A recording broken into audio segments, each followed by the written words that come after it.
Everybody say, hi, Leah. Hi. You're among friends, Leah. And Leah, where did you grow up?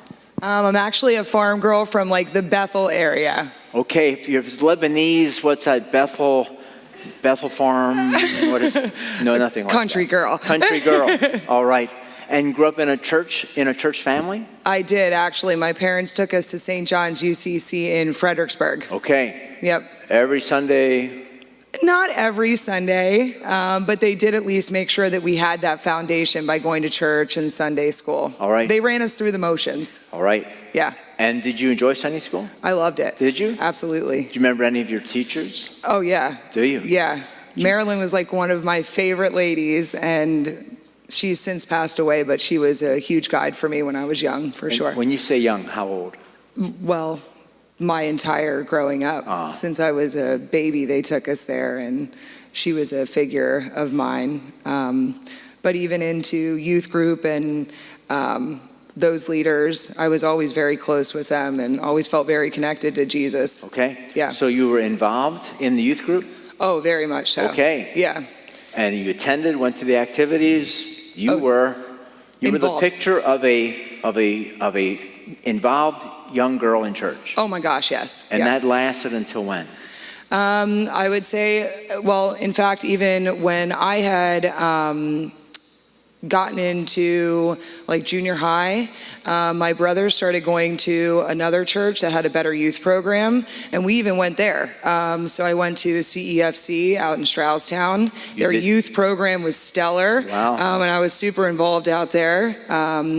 But it was when I was turning like 16, 17, and I started getting my driver's license, I actually started hanging out with some people from youth group that maybe weren't doing the right things, and that was kind of where my influence started, to be honest. How about that? Really? Mm-hmm. So some of the kids in the youth group actually pulled you in the wrong direction? Yeah. Wow. Okay. And what happened from there? So I started drinking, and I just started associating with a lot of other people. I went to Tobahaken, which is a pretty small school. We didn't even have a football team, to give you an idea of what that looked like.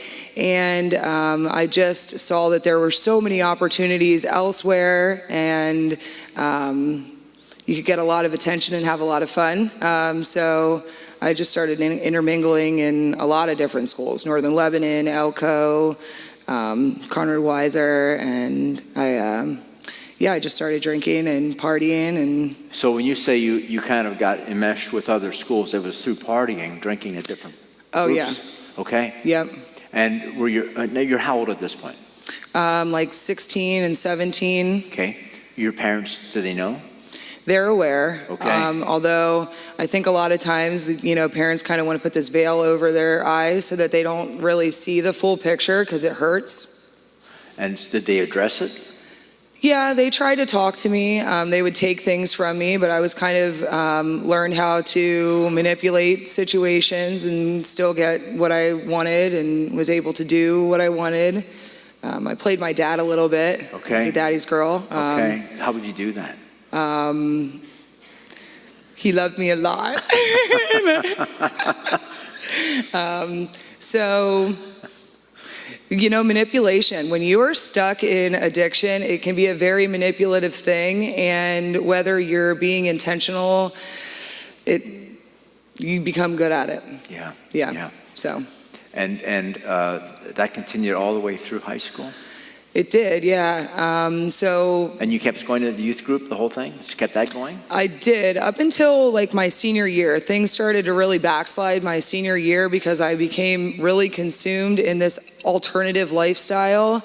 I was the kid that was in the school play, the school musical, the star program.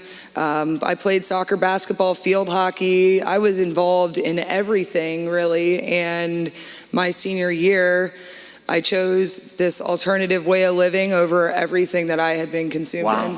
You gave all that stuff up? Yeah. What did your teacher say about that? Well, I mean, even like the people that I was close with at my school, they were also people who were involved in all of these things. Yeah. So once you start to backslide into a different way of living, you choose different people to surround yourself with that fit that mold. So they could definitely see it.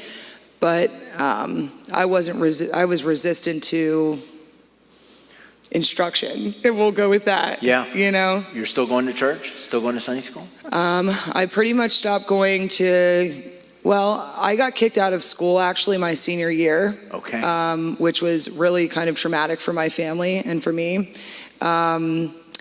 because I smoked weed on the way to school. Okay. And we were late, and so they actually ended up expelling me because I was the driver.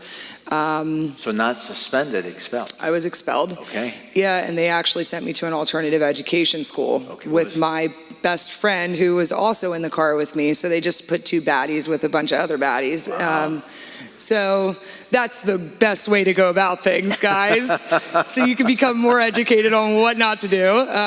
Is that what happened? Pretty much. Yeah. So, and then I pretty much separated myself from the youth group that I was attending. Okay. And I think it was more out of shame than anything. Even though I loved those people and they loved me, I was living differently and I felt condemned from it. People have often told me if I start using, you won't see me in church. Well, right? yeah. Just because of the shame, I don't Yeah. want to have to face that. So at this point, you're in an alternative educational program. Your parents respond how to that? Well, even when I had originally got expelled, my mom really wanted to fight this, so we took it in front of the board and everything. Mind you, I was like the, fourth generation of my family to grow up there, and I was quite an example prior to this change of lifestyle, so my mom had really fought it, and I could see that's when the pain really started to sink in with her. I think it brought her some shame too, which I understand today. Yeah. Did you ever hear an addict say, let me alone, I'm not hurting anybody but myself? Oh, it was much more painful for them than it was for me, because I was enjoying myself. They were not. And then, so where did that lead to? So I did end up going to college, but in my first year of college, I actually got 2 DUIs. So at 19 years old, I got my first two DUIs. And I pretty much worked my way through that, getting rides back and forth because they take your license for a while. I did go to jail for 30 days for my second DUI. And God reaches us in our breaking points. I actually went to jail on December 23rd. Wow. So that's 2 days before Christmas. And I did not expect to go to jail that day. And my only thing that I had asked my attorney to do was to have me turn myself in after jail. So my parents expected me to come back that day, and I didn't. I also expected to come back that day, and I didn't. Because the attitude that I presented when I got there, they put me in a secluded area called the shoe. Oh. So I'm much different than I was then. But I remember the Jubilee ladies asking special permission to give me a Bible, and I still have it till this day. And it's called Free on the Inside, and there is some freedom on the inside, even behind bars. And now, jail, for some people, jail is enough to kind of that can be your bottom to knock you out of what you're doing and wanting to live a different way. Was that enough? Did that do that?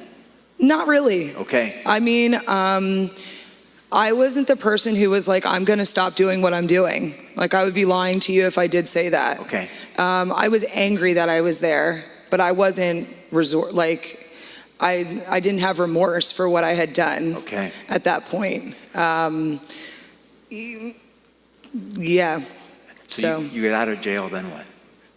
When I got out of jail, and I had got my driver's license back, now I really set out for another mission, which was success and money, because the world tells me that's going to make me happy.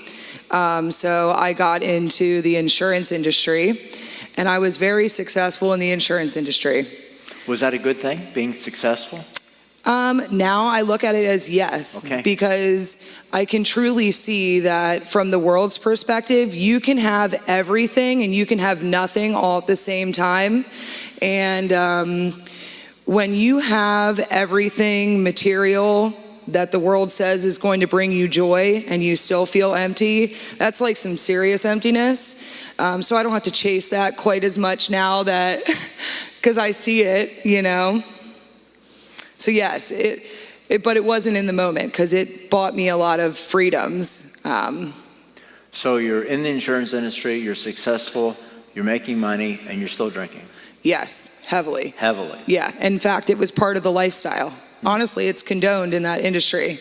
You know, it's a party. So going for drinks for lunch, you know, it was really cool because the bar just down the street from my office, the guy opened up the pool tables for me. I would bring all my insurance agents over and they would have a drink waiting for me. It was my special drink. And, you know, you go out and you celebrate after you have a really solid day in the field and you sold a lot of insurance and conventions, and it's a party, you know, so. And where did that lead you? That led me to my third DUI. Okay. Right. So yeah, wow. At 23 years old, I got my third DUI.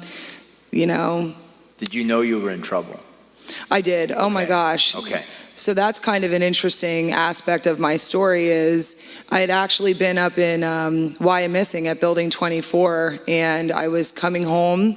And, you know, I was driving the Lincoln MKZ and the pencil skirt and button down, you know, and the cop pulled me over, and I really hadn't drank that much that night, but I had been drinking a little bit. And when he asked me why I thought that he had pulled me over, I just said, "Do you want me to be honest?" And he said, "Yes." And I said, "I may be too intoxicated to operate a motor vehicle, and I take full responsibility for my actions." It was just like, I didn't even have control over it. Wow. It was it's in the discovery and everything. What do you make of that? Surrender. Okay. Like, I just knew I was done for, so I thought that? maybe he might give me some grace if I was honest. Okay. All right. So it might have been a little bit of manipulation and a little bit of surrender all at the same time. Who knows, you know? But it worked? He left you off? Oh, no. He felt bad, though. I could tell that he really, honestly, like, you know, it is their job and their responsibility to uphold the law. But I could tell he felt bad about it because I was just like this broken thing. And were you? Were you broken? I was devastated because a third DUI, you look at 1 to 5 in state prison. Okay. You lose your license for 5 years if you're... I had 3 and 5 years, so That's serious. It's a serious one, yeah. And then what happened from there, legally? So I had pretty much set out to just turn myself in for a year in jail because if anybody in here is familiar with the court program, your alternative is really to be in a program for a really long time, and if you mess up, you're back at square one anyway. So I wanted to get it done and over with. So it was really quite early in my hearings that I had gone to court that day, set out to go to jail for a year, and I prepared for it. I mean, everybody in my family, my friends and everything, they thought I was going. And I was going to make the best of it.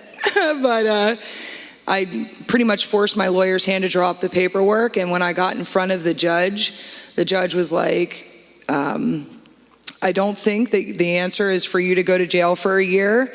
I think that you need to look at what your real problem is. You have 3 DUIs by the time you're 23, and if you get treatment, we will reduce your jail sentence. And I was resistant to it. I said no. And my lawyer was like, Leah, and the judge was like, well, we'll take a recess so that you guys can talk. And my best friend was actually out in the courtroom, and I talked with her, and she was like, Leah, even if you fake it, you might as well just take treatment. So that's what we set out to do. So let me get this right. You did not want treatment because you didn't really want to quit? No. Wow, okay. And you'd rather do the time than do something you really don't want to do. Yeah, and for me, it was more about like, okay, if I just get this done and I get it over with, I can move on with my life. This is just behind me. You know, and a year in jail is pretty much just a year of slumber party and no responsibility. Really, at that point, I mean, it may not be easy for everybody to understand in the church right now, but I was at a place where it was like a year in jail would be an escape from the wreckage that I had created. Wow. But even saying that, thinking that when I get out, I'm going to drink again. I'm going to go back to the same life. Oh yeah, I was going to live the same life, you know. Wow. But I could take the insurance agency back over again and get everything back again. And Boy. it would be much quicker than if I have to like actually change anything, you know, like let's go have a slumber party for a year and then I'll be back toned up from the floor up, you know, I'm going to learn Spanish while I'm in there, you know. So that was my attitude. And God had a different plan. God had a very different plan. What happened from there? Oh, thank God for that. So I did end up going and getting my evaluation and everything, and they recommended that I do inpatient treatment, which I refused. So I ended up doing intense outpatient at the Karen Foundation. And the weekend leading up to this, I just partied like crazy. I did not expect to actually take it seriously, but I was so broken and defeated when I showed up there that Monday morning. The woman asked me like why I was there and what I was trying to get out of it. And coach shoes, trousers, and a button up, I was just like vomited out all of this situation that I was in. I really didn't have anywhere to turn, and I might just give it a go. Like, what's the worst that could happen? I was just broken. Wow. Really broken. And the program worked. Things they said connected.